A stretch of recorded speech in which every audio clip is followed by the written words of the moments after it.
My name is Mary, and for nearly 8 decades, I've been the steadfast cornerstone of my household, dedicating my life to nurturing and maintaining its warmth and comfort as a devoted housewife. Throughout the years, my husband David and I have sought solace in the simple pleasures of life, cherishing moments of respite away from the chaotic hustle and bustle of city living. Our son, Charles, embarked on his own journey of matrimony 4 years ago, exchanging vows with the charming Lisa and subsequently relocating to her hometown. This significant milestone in Charles's life marked a new chapter for our family, one that promised both joy and inevitable adjustments. Little did we anticipate the complexities that would emerge in the wake of this union. As David and I sat down to discuss our retirement plans, our tranquil reverie was interrupted by an unexpected message from Charles. His request to visit us for a week, though seemingly innocuous, sparked a whirlwind of apprehension within us. You see, Charles's visits had become infrequent, and the strained dynamics between our families cast a shadow over his sudden desire to reconnect.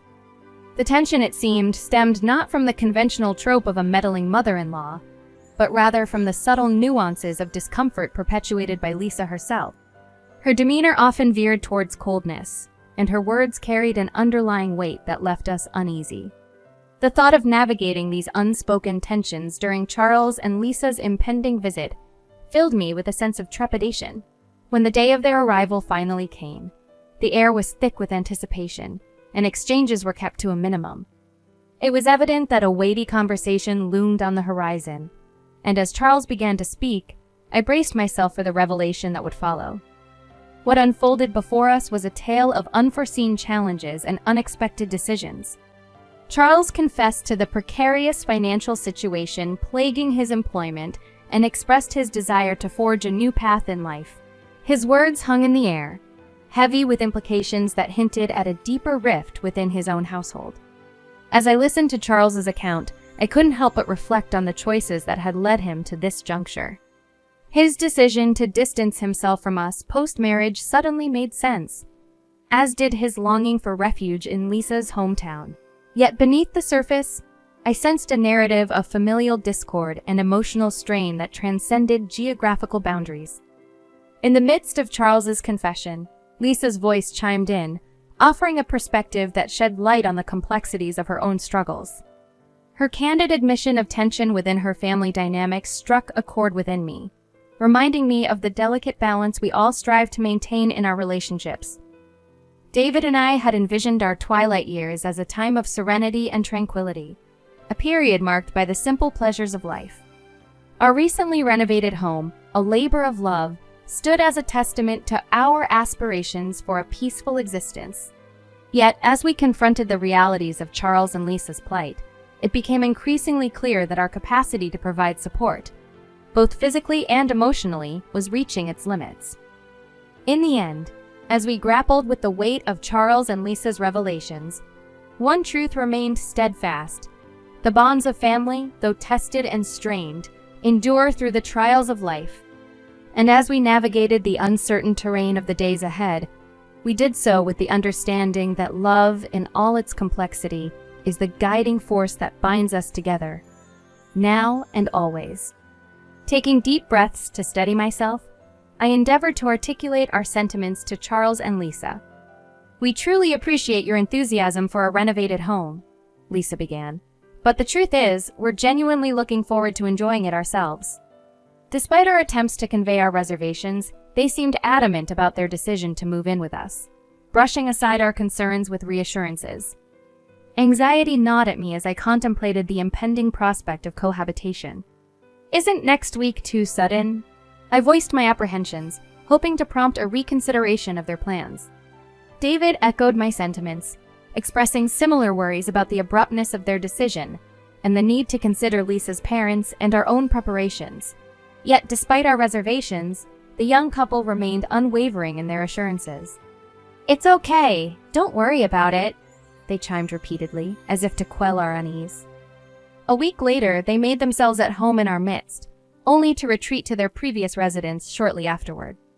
The strain of supporting them financially, coupled with the realization that Lisa may have ulterior motives, weighed heavily on our minds.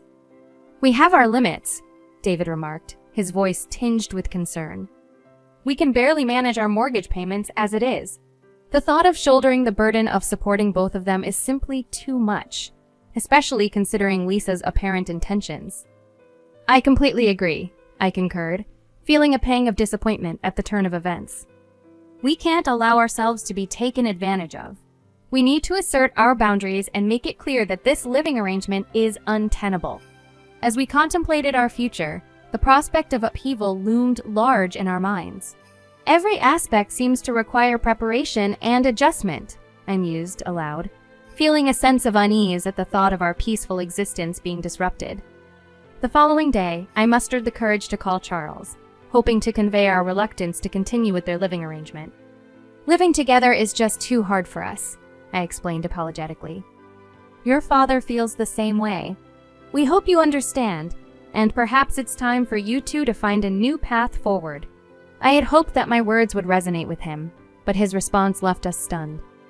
"Actually," he began, his tone betraying a sense of determination, "I've already made the necessary arrangements to move in tomorrow." Despite our protests, it seemed Charles and Lisa were resolute in their decision.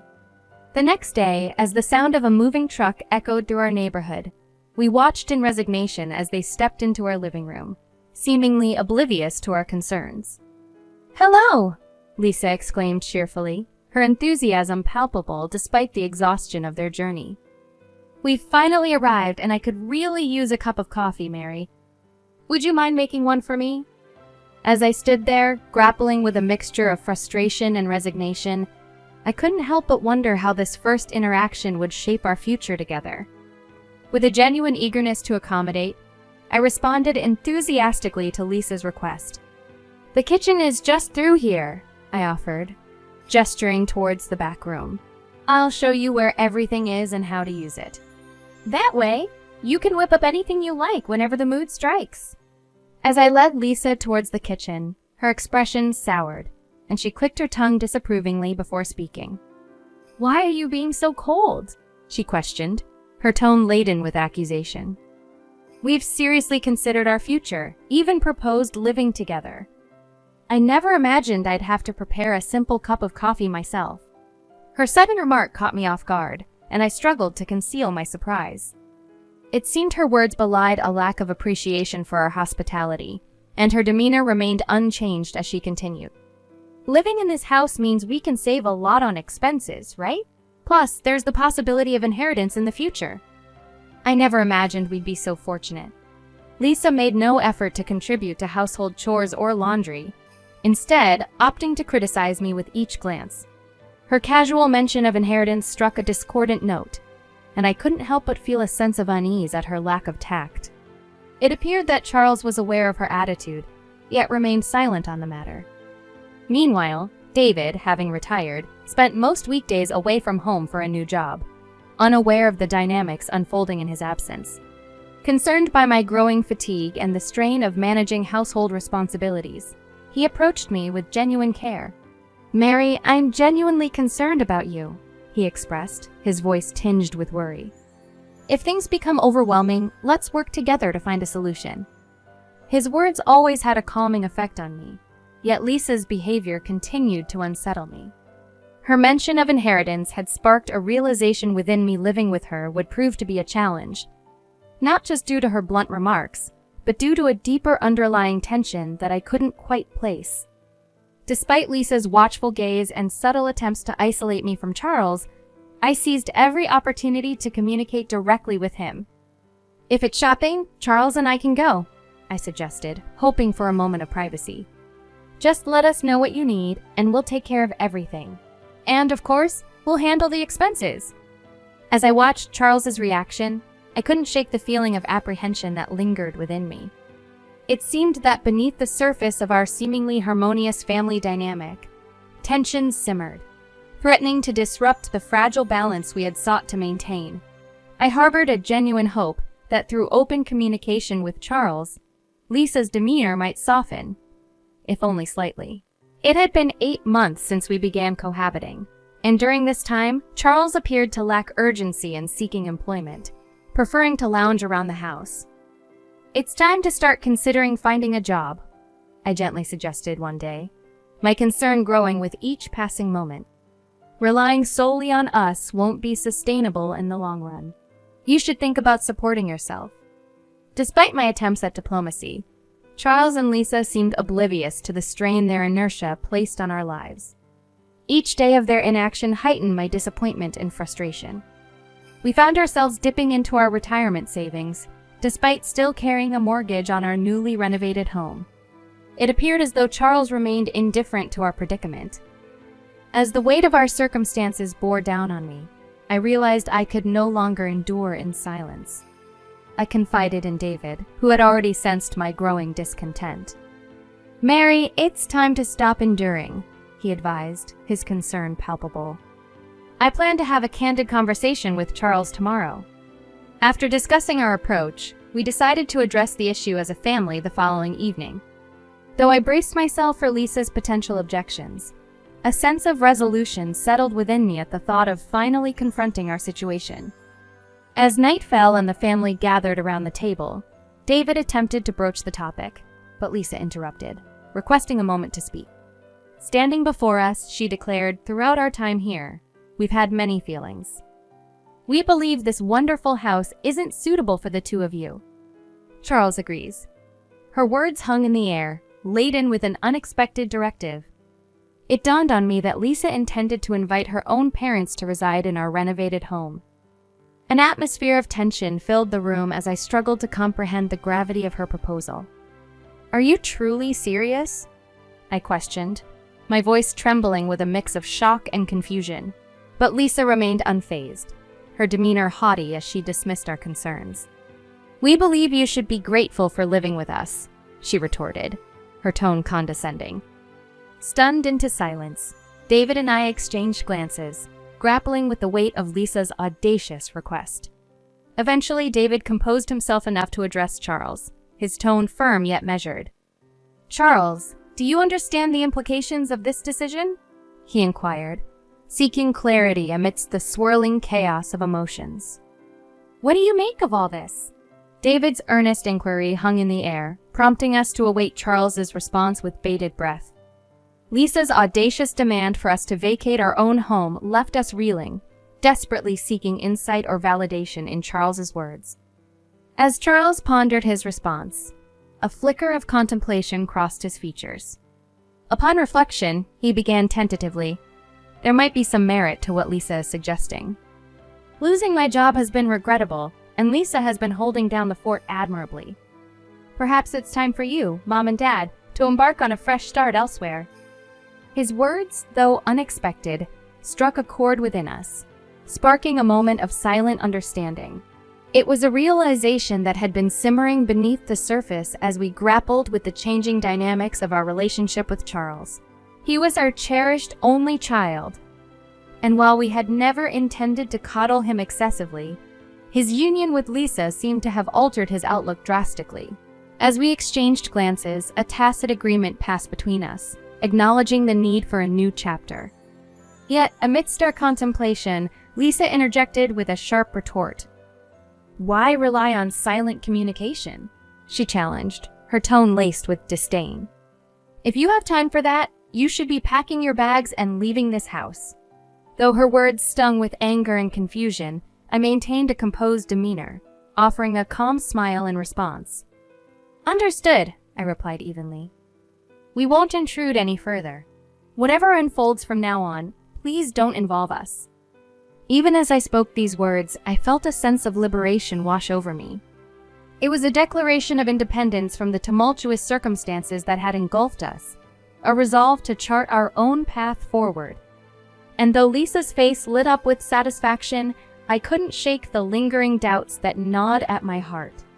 As the day of departure loomed, I found myself grappling with a mixture of emotions. On one hand, there was a palpable sense of relief at the prospect of escaping Lisa's oppressive presence. Yet beneath the surface there lingered a nagging uncertainty about the future that awaited us. As David busied himself with preparations for our move, his enthusiasm for the prospect of a new beginning was palpable. "We'll turn this into an adventure," he declared optimistically, his eyes alight with excitement as he sifted through our belongings. And though we had yet to settle on our next destination, I couldn't help but feel a glimmer of hope amidst the uncertainty. It was a reminder that even in the face of adversity, there was always the potential for renewal and growth. And as we embarked on this new chapter, I resolved to face whatever challenges lay ahead with courage and determination. Trusting in David's guidance, we embarked on a journey filled with uncertainty, packing only the essentials as we bid farewell to our home. Deep down, I harbored a faint hope that Charles would intervene at the 11th hour, but his silent acquiescence, coupled with Lisa's smile, spoke volumes. The fragility of family bonds weighed heavily on my mind during our journey. Yet, strangely, I felt a sense of liberation and clarity. Perhaps it was the relief of escaping Lisa's domineering presence that lifted my spirits. As the landscape outside our window shifted, David revealed his surprise. "We're almost there," he announced, his tone tinged with excitement. Puzzled, I inquired about our destination, only to learn that he had secured a room in a luxury condominium, meticulously tailored to our preferences. Located on the second floor to accommodate my fear of heights, the apartment boasted amenities beyond our wildest dreams: a dedicated reading space, a well-equipped gym, and a serene communal bath. It was a far cry from our previous abode, and I couldn't help but express my gratitude. "I never imagined we'd live somewhere like this," I marveled, my disbelief evident. David's reply was tinged with warmth as he revealed the extent of his planning. "It ensures our peace of mind in our old age," he affirmed, his smile reflecting a sense of contentment. Despite the challenges ahead, David's optimistic spirit buoyed our resolve as we tackled the tasks of settling into our new home. The following day, we navigated the bureaucratic maze of real estate procedures, selling our old house and settling our mortgage with our savings. With the weight of financial burdens lifted, we found ourselves feeling lighter, our hearts brimming with newfound hope. Meanwhile, Charles and Lisa embarked on their own journey, embracing their new family structure with Lisa's parents by their side. As we heard snippets of their newfound contentment, I couldn't help but envision the joy they must be experiencing in their fresh start. However, amidst the flurry of change, a call from Lisa unexpectedly pierced the tranquility, signaling a potential shift in our intertwined destinies. "Hello, Mary. It's Lisa. Have you settled into your new home yet? You're not living in a park, are you? If something were to happen to you, please don't rely on us. It would be troublesome." Lisa's voice, filled with concern or perhaps something else, echoed through the phone. Despite her attempt at casual conversation, tension hung in the air as I grappled with my emotions. "Speaking of parks, our new home overlooks a beautiful park," I responded, my tone cautious. "But, Lisa, there may come a time when you have to face reality." I didn't intend for our conversation to escalate into a heated exchange, but overwhelmed by my emotions, I couldn't help but hint at the underlying tensions. "Mary, have you gone mad?" Lisa retorted, her voice tinged with annoyance. "No need to worry. Charles and I are living very happily. Goodbye." With that, she abruptly ended the call, leaving me to ponder the implications of our conversation. Lisa's obliviousness to the deeper meaning behind my words only served to exacerbate my frustration. For days afterward, the encounter replayed in my mind, each time stoking the embers of resentment towards Lisa's attitude. Despite my lingering animosity, a part of me couldn't help but anticipate the challenges they might face in the future. A few days later, as if on cue, we received a call from the real estate agent handling the sale of our old house. David and I shared a knowing glance, our excitement palpable. However, our jubilation was short-lived, as an urgent call from Charles disrupted the tranquility. His voice, fraught with anger and frustration, accused us of neglecting to inform them of the impending sale. "Why didn't you tell us about this? We didn't hear anything about selling the house. Now we're suddenly receiving an eviction notice from the realtor." Charles's accusations cut through the air, revealing his inner turmoil. It was the opportunity we had been waiting for, the chance to assert our stance. Calmly, David began to address Charles's accusations, unraveling the complexities of the situation. "Charles, I understand your frustration," David began, his voice steady. But it's not as simple as you think. Ideally, you should have contributed to paying off the mortgage on that house. As Charles's shock and disappointment became apparent, I couldn't help but notice a shift in his demeanor. The confident facade he once wore seemed to crumble, replaced by a vulnerability that hinted at a deeper conflict within him. In this moment, I whispered to David, I struggled to see him as Charles, the son we raised with love. It was a revelation that struck us deeply. Perhaps our true family now comprised only the three of us, stripped of wealth and resources. David's suggestion hinted at the possibility that all four of them were, in fact, penniless. Our investigations uncovered a troubling truth. Since they began living together, they had succumbed to the allure of gambling, plunging into a vortex of debt. Day after day, they became ensnared by the seductive pull of gambling. The men abandoned their jobs, while the women neglected their household responsibilities. Their lives revolved around the thrill of gambling, oblivious to the mounting consequences. Why are you prying into our financial affairs? Lisa's voice, laced with hostility, pierced through the phone line, directed at us. Her aggression was palpable, leaving us taken aback by her confrontational demeanor. Gathering my composure, I addressed Lisa calmly but firmly. Your arrogance is truly astonishing, I replied. It's time for all of you to consider your next move. The new tenants are set to move in within days, so you should start looking for alternative accommodations. Lisa's response lacked remorse or introspection. There was no hint of regret in her words, only defiance. As the gravity of the situation sank in, it became clear that any hope for reconciliation had faded. Moreover, I felt compelled to convey a warning regarding the impending tenants of our former home. The man who had agreed to purchase the house had a formidable appearance, which might evoke fear upon first interaction. However, despite his intimidating demeanor, he had shown understanding and kindness. Understanding our urgency, Lisa reluctantly acquiesced, acknowledging the need to vacate the premises promptly. However, she pleaded for more time to secure alternative housing arrangements. We'll leave as soon as possible, Lisa conceded, her tone tinged with resignation. But finding a new place may take some time. Can't we be granted a little more time? Their plea for an extension tugged at my heartstrings, but given the circumstances, concessions were impossible. The impending danger and uncertainty demanded swift action, leaving little room for leniency. As I listened to Lisa's voice over the phone, a twinge of sarcasm crept into my smile. Her anxious tone betrayed the urgency of the situation, and I couldn't resist a slightly sardonic response. You don't have much time left, I remarked dryly, offering one last piece of advice before bidding her farewell. So choose your actions wisely. Goodbye. As I ended the call, a sense of relief flooded over me, washing away the tension that had gripped me. It was as if a weight had been lifted from my shoulders, leaving me with a feeling of newfound liberation. Later, through hearsay and gossip, I learned that the four of them had swiftly and diligently tidied up their living quarters before vacating the premises. The news brought a chuckle to my lips. It seemed they too had felt the urgency of the situation. Although I received no direct communication from them, I gathered from a reliable source that they had downsized to a cramped 180-square-foot studio apartment. The thought of all four of them squeezed into such a tiny space piqued my curiosity. Perhaps amidst their financial woes, they were caught up in the relentless cycle of repaying debts, leading busy lives that left little time for leisure or comfort. It was almost poetic justice, I mused as I contemplated their plight.